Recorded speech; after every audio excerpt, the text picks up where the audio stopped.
Hello everyone, my name is Reese Lindmark and you're listening to Gray Mirror, a podcast from MIT Media Lab's Digital Currency Initiative on technology, society, and ethics. And unlike something like Black Mirror, which just looks at the negative impacts of technology on society, we are Gray Mirror, so we look at the positive and negative impacts of technology on society. And please, if you have any feedback, reach out on Twitter, and if you like the show, give us a 5-star rating on your favorite podcast app. We really do appreciate it. Thanks. So today I interview Caitlin Long. Caitlin is a Wall Street veteran who's really interested in blockchain and crypto and has been doing stuff in the ecosystem for a while, especially in Wyoming. And she's kind of known for her really smart takes on new crypto developments, and especially from this kind of legal and financial perspective. And today, her and I chat about Libra, which is this new cryptocurrency that Facebook unveiled last week. And so I kind of want to highlight 3 things in our conversation today, though obviously there's more. These 3 big things are, first, there's this weird part of crypto as nonviolent protest where you have cryptocurrencies and blockchain technologies, which can be seen as kind of protesting these centralized traditional institutions like the nation state or banks or, Web 2 things like, Google, Amazon, Facebook. And the funny thing with Libra is that crypto has to kind of make a choice here where it's like, oh God, we do want to, take down the banks, and Libra will help us do that. Like, it's crazy. Facebook, who could imagine 10 years ago, Facebook actually, making a cryptocurrency. Now Facebook, who has a lot of power, is going to go to battle and go to mat for us in the courts, in these things, trying to make cryptocurrency more of a thing and trying to make non-nation state fiat a thing, actual private money. As Caitlin said, it's a huge thing where it's like it's the first private denationalized money in a long, long time. And so crypto is excited by that, and they're also kind of like, oh God, maybe we don't want that. Like, this is Facebook. We don't like the attention economy. We're like trying to take down these Web 2 platforms. And so this is a classic tension that all people in nonviolent protests have to do, which is like, how much do you... There's kind of the extremist part of your sect, which doesn't want to talk with the institutions. And then there's like the people who are like, maybe they can help us. And so this, you can kind of see this as crypto allowing and accepting help to some extent from Libra and Facebook while they're trying to battle these kind of bigger demons or whatever, which are like nation states and the banks that are very connected to them. So that is one macro piece around how to think of crypto versus banks versus Web 2 platforms. The second big piece that I want to say here is, there's a really interesting thing that as within crypto, like I didn't understand money at all before I got into blockchain and crypto stuff.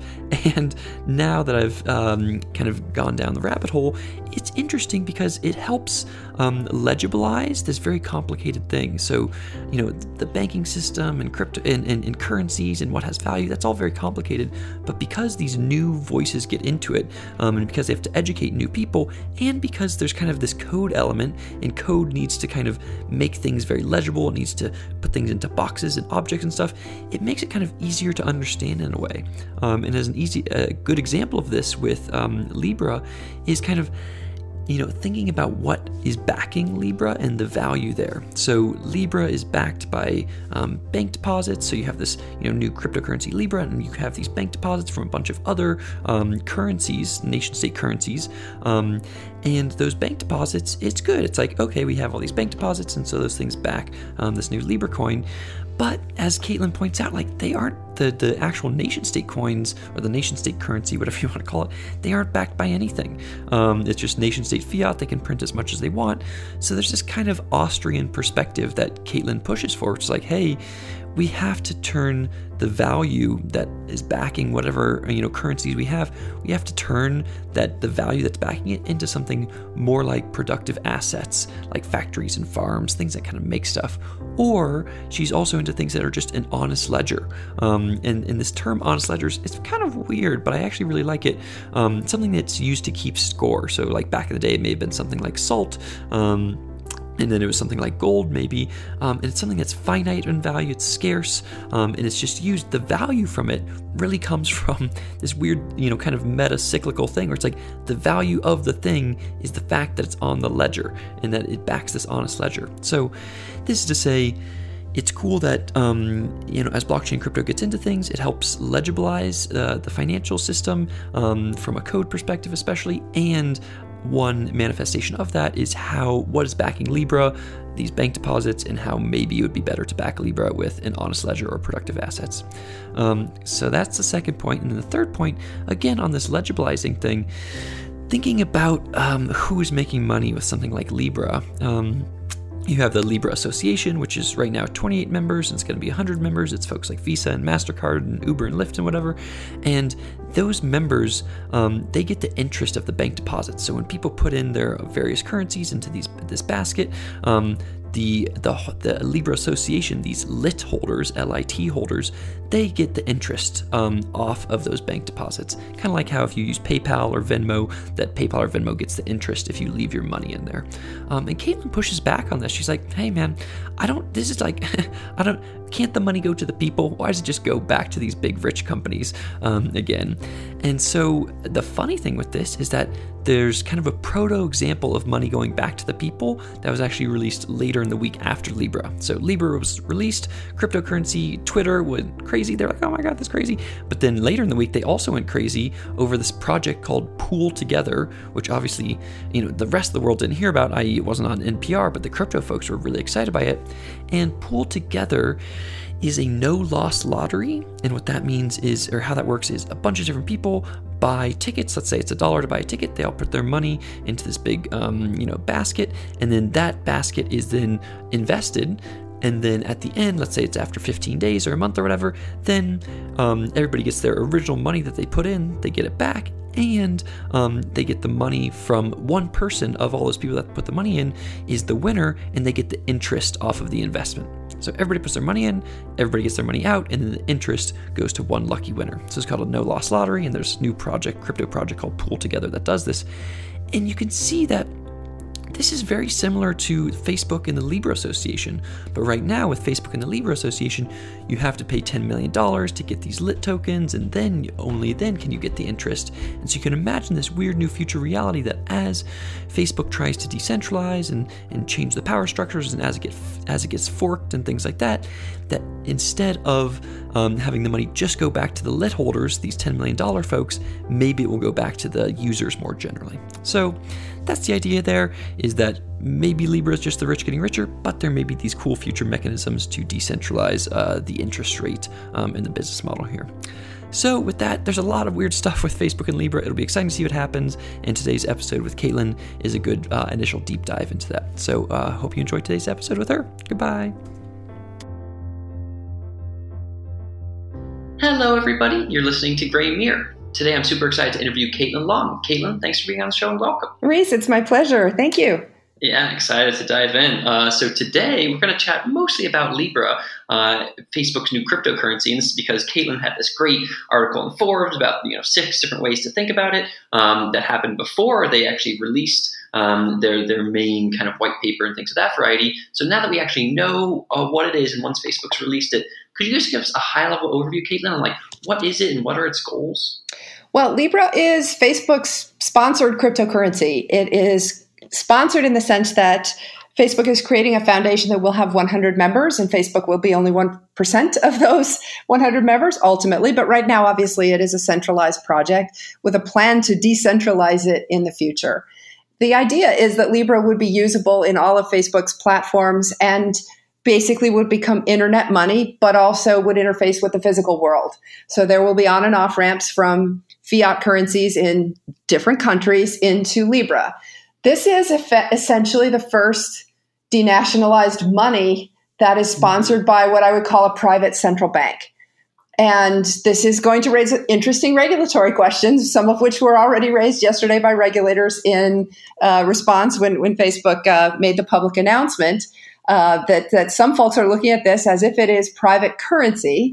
So we can come back and talk about that in a moment. But effectively, Facebook will be operating as essentially a private central bank. They said they will be backing the currency 100%, at least for now, with assets that will be a basket of liquid currencies, and including purchasing government bonds and making bank deposits. So there will be assets in quotation marks that will be backing this currency. So it's a derivative. It really, in a way, looks very much like traditional central bank currency pegs. The People's Bank of China, for example, pegs the Chinese currency to a basket of foreign currencies, just like Facebook is planning to do. We don't know whether Facebook will publicly disclose what's in that basket or keep people guessing, as the People's Bank of China does. Previously, the Chinese currency was basically pegged 1-for-1 to the dollar. Now that basket actually is a bit of a moving target, and they do keep the market guessing. And these questions will only be answered by Facebook over time.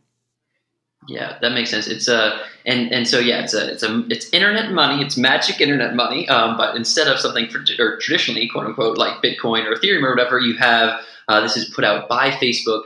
And as you said, it's like you can use it on various Facebook platforms or whatever. Instead of exchanging US dollars, though, you might exchange these like Libras or whatever they're called. And so there's kind of, you can think about this coin, the Libra, in like with respect to like Bitcoin and Ethereum or other cryptocurrencies, or you can think of it with respect to kind of central banks. And let's actually do that second one first, because that's the one that I definitely understand less. As you said, it's the first denationalized money put out by a private company. Like, that's a pretty big deal. It is. Indeed. How will, in my mind, I'm like, oh, the nation states will not be happy by this because they have had a monopoly on printing money for 250 to like 1,000 years, depending on how you count. How does this look compared to other central bank currencies, and how do you expect it to kind of co-evolve with them? Well, it's basically just a big company as opposed to a big government operating money. And the difference is that Facebook is supranational. It's not restricted to one country's borders. But another difference is that Facebook, at least in theory, doesn't have the ability to conjure Libra out of thin air, because they have said that they will be 100% backing Libra with bank deposits and government bonds. Now, over time, it is an interesting question. There are a lot of skeptics who think that Facebook will do what other central banks do and just start conjuring these out of thin air and basically putting leverage into the financial system. But for the moment, at least, Facebook has said they don't plan to do that. So it raises very interesting discussions, though. That very question you asked is one of the reasons I am excited about this. I see this as a double-edged sword. There are definitely pros and cons from the perspective of someone who's a big supporter of crypto and the philosophy behind crypto. I will say on the pro side, if you read Facebook's white paper, the objectives of Libra, I think, are 1-for-1 the objectives of the broader crypto community. Every one of them was one I think most of us, or pretty much all of us, would agree with. It's the implementation that is different, for sure. But this conversation that we're having is, I think, going to be fantastic for regular folks who are not familiar with crypto. They're going to start to realize that there are alternatives to government money. And that is a powerful concept in and of itself that I welcome.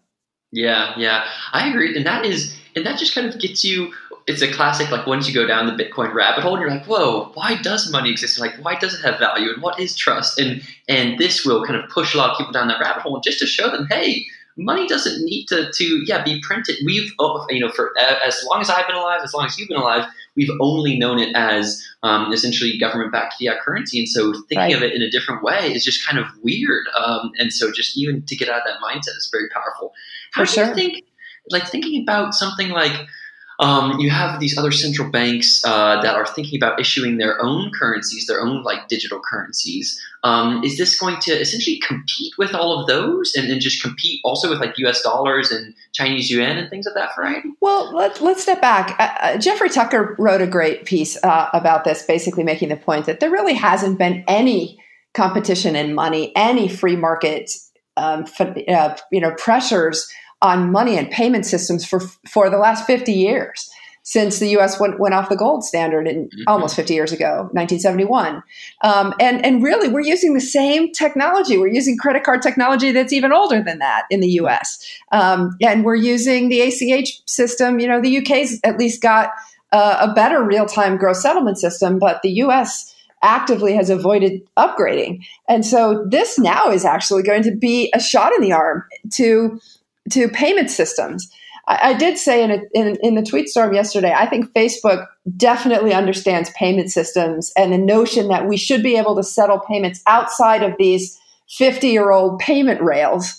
But what I don't think Facebook really understands very well is money, because they were making the point that money should be backed by something, that it should have intrinsic value backed by real assets. I would quibble with that. Money is simply a good that is recognized as an honest ledger for people storing their wealth. And it doesn't have to have intrinsic value. And the perfect example of that is that Bitcoin and other cryptocurrencies, which don't have intrinsic value, actually do have value. Mm-hmm. I can go look at any crypto exchange and verify, yep, they have value. And they have had value for 10 years now, almost. So it flies in the face of the notion that a currency needs to have intrinsic value.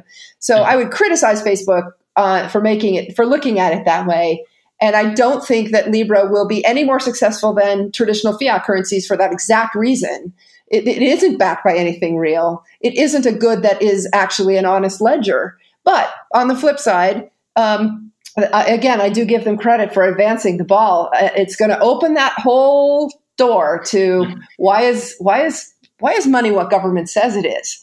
And why isn't it something that's not controlled by the government? Actually, and I would say in the question that you asked me, governments really haven't controlled money for very long. It's really only about 120 years that governments have controlled money, because money used to be gold. Money's been so many different things in history. But in every case, what money has been is a good that was recognized as a fair ledger. And sometimes it's been salt, sometimes it's been cigarettes in prisons, sometimes it's been stones, lots of different things. But what they all had in common was that people recognized that they were finite in value and could be used as an honest ledger to keep score. And that's what we want, an honest ledger, that's all. And I think over time people will realize Libra is just another fiat currency. It just happens to be issued by a private company rather than a government.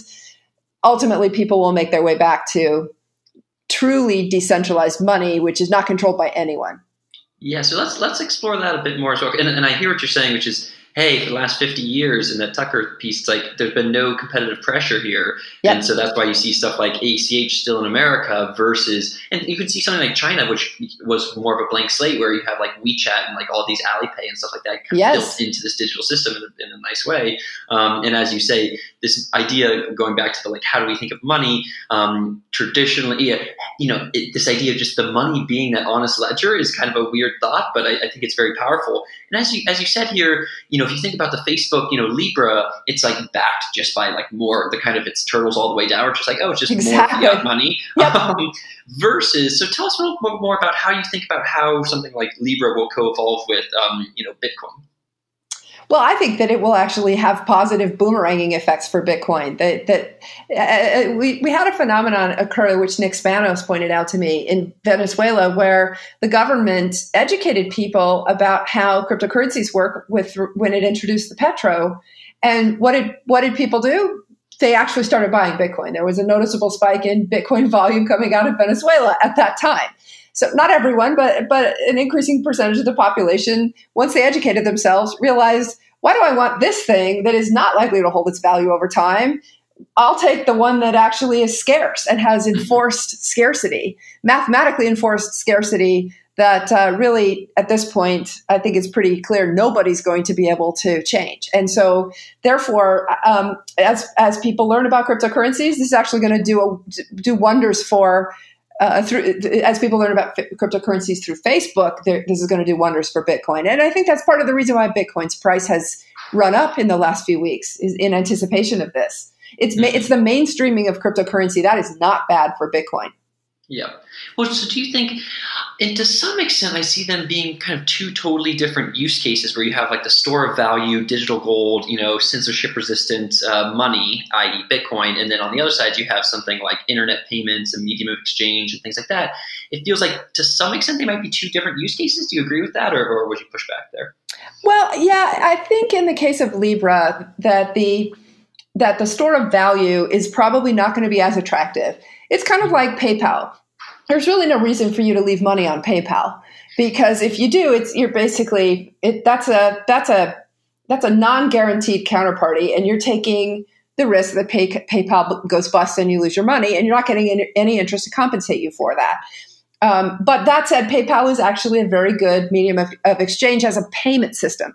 I think Libra will follow that same path, but be superior to PayPal for a couple of reasons. One, it's just, of course, scale is much bigger; it's global. But additionally, Facebook has said that Libra will not have any transaction costs. That the foundation itself is going to be absorbing transaction costs. So now, basically, this really does become disruptive to the PayPals and MoneyGrams and Western Unions of the world, which Bitcoin really didn't make huge inroads into. This, I think, will make huge inroads into it because the ease of use, the ecosystem that's going to be developed around it, and the fact that there are no transaction costs. So that is all a big plus. And again, I welcome all of that. Ultimately, I think Bitcoin will supplant it, but in the interim, this is what I would call a helpful detour because it's going to get folks comfortable. Facebook is very good at the user experience, and it's going to get folks comfortable, and they're not even necessarily going to know that there's a cryptocurrency because it's going to look like online banking or any other type of online financial transaction. It'll be more secure than traditional banking or securities transactions are. They won't realize that what's going on behind the scenes is a lot more complex, but actually means that it has a lot less counterparty risk for them. It's just superior to the traditional systems. Yep. So, Caitlin, question here is around what Libra is backed by. And, if you think about something that you concentrate a lot on is this idea of fractional reserve and how the traditional banking system, that you give them $100 or whatever, and then they can say, okay, you can only have 10% of that, i.e. $100, and we can lend out $1,000. So they only need to have 10% of the amount of money that you actually gave them. What are your thoughts on how, what Facebook is actually backing it by and how, that will evolve over time? Well, Facebook is backing it by bank deposits and government bonds. That's what they've publicly said that they're going to be backing it by.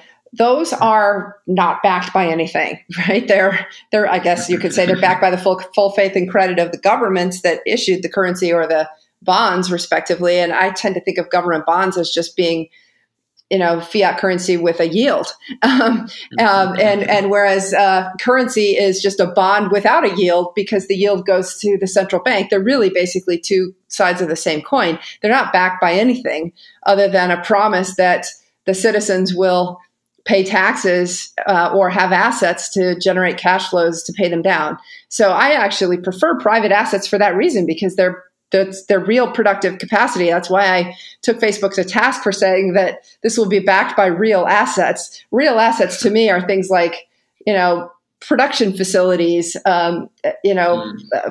production plants, factors of production like tractors and farmland, that kind of stuff. That the government bonds are not real in my mind.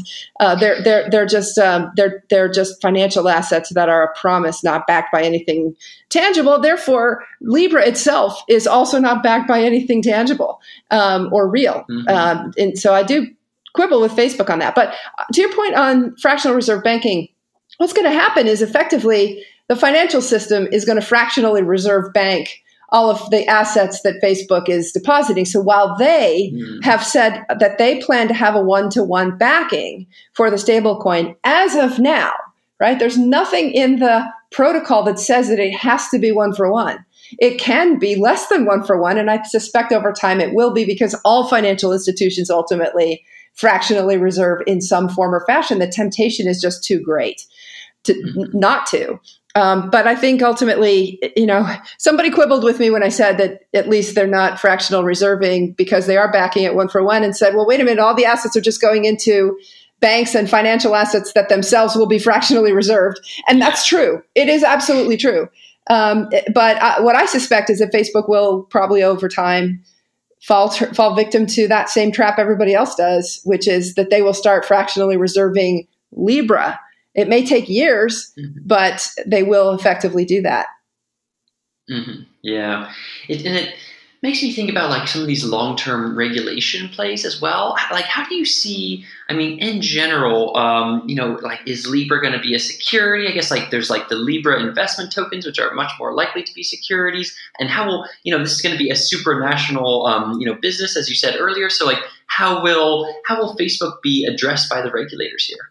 Well, it's interesting. Congress, it looks like, it finally agrees on something in the United States. Both Representative Waters, who's the Democratic chairman of the Financial Services Committee, and a representative on the Republican side who is in the minority, both came out and criticized Facebook yesterday. In fact, Representative Waters said she asked them to stop development of the program until they actually come in and explain themselves. And I think, judging from the letter that was sent to Facebook by the Senate Banking Committee in March, they're more interested in Facebook basically becoming what WeChat has become, which is a social scoring system in China. They're more worried about discrimination by Facebook against protected classes. But interestingly, the criticism from European regulators was more what we talked about in the beginning of this podcast, which is that they are looking at this and saying, you can't make private money. Money has to remain government sponsored. And so they're going to haul Facebook in front of I think it was in Paris, and explain why government legal tender is the only money that is allowed. And again, this is why I think this is so much fun, because those kinds of questions are absolutely good for society to be played out in the public square. And I love the concept that there will be a public hearing about why Facebook is not allowed to create money and governments must have monopoly over money. That's just fantastic. Yeah, and it sounds like, I'm laughing here, it sounds like you're definitely of the opinion that like government's monopoly on printing money is bad. Tell me what kind of arguments they might give when they're like, no, Facebook can't print money, only we can print money. What's like, if you steel man that argument, what strong arguments do they have? Well, because I'm at a bit of a loss, Reese, to be perfectly honest. I mean, ultimately, it's how governments fund themselves, being able to print money. And so if you take that away, then governments won't be able to fund themselves as easily. That's probably what they would say.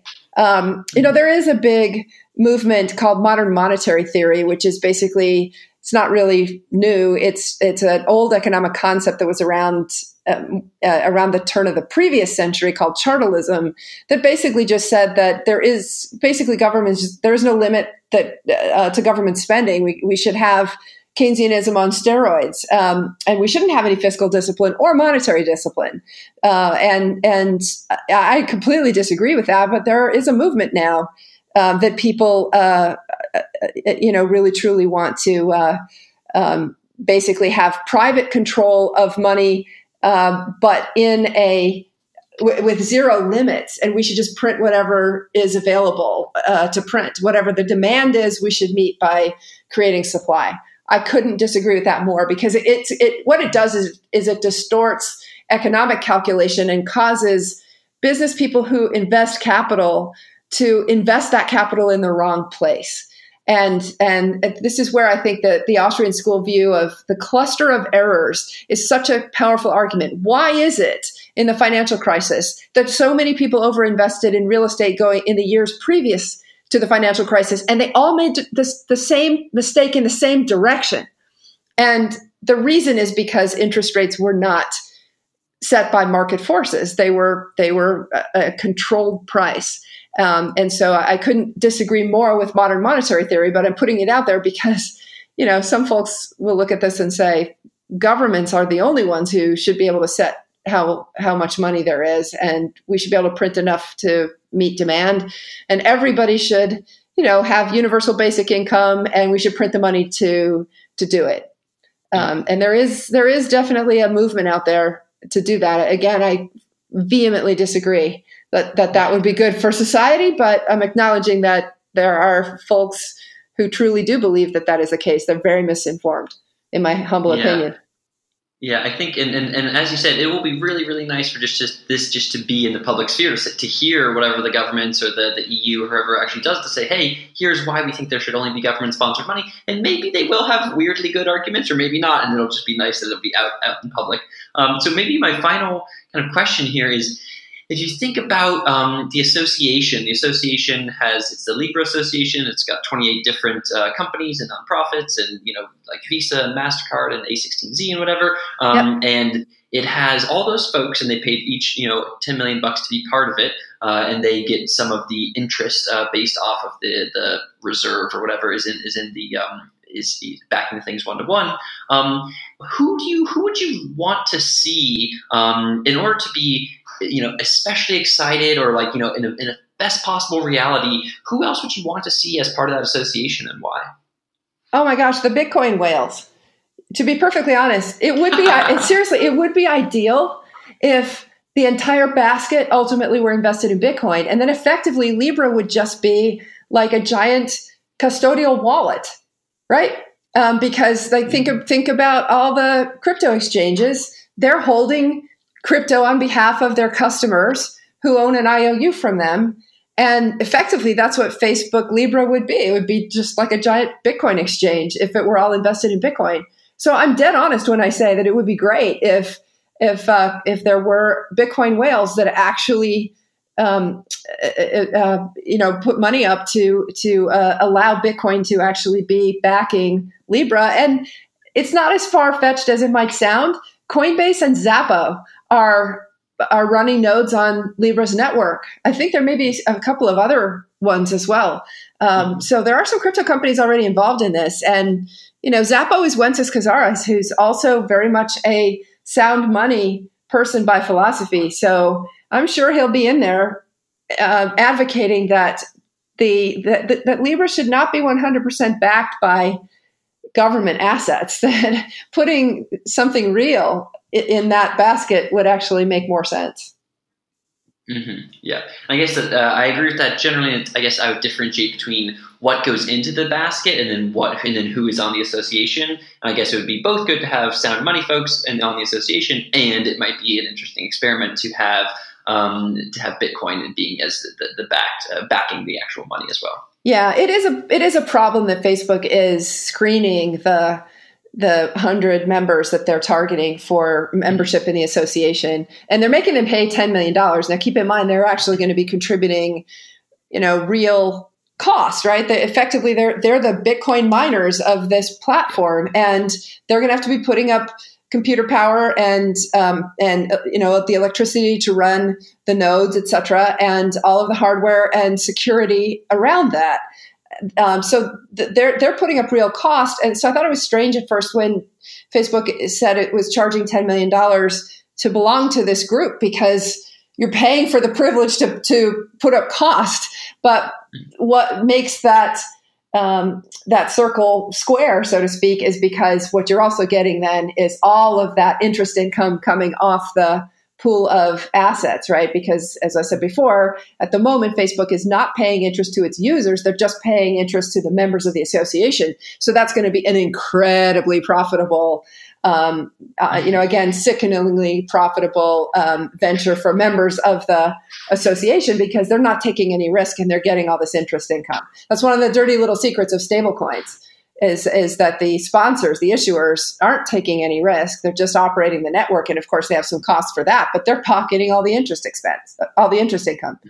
So it would be great if Facebook actually opened that up to true competition in the marketplace, so that people could actually compete and you don't have to go through Facebook's, weeding out process to become a member of that network. Yeah, I agree with that. And I think that the hope is that long term, you might have something where all of the users of the network get the interest instead of just the big companies getting the interest of the network. So with that, Caitlin, thanks for giving me the overview here on Facebook, and really excited to see how it co-evolves both with Bitcoin and with the central bank currencies, and especially hoping for that public hearing in the EU.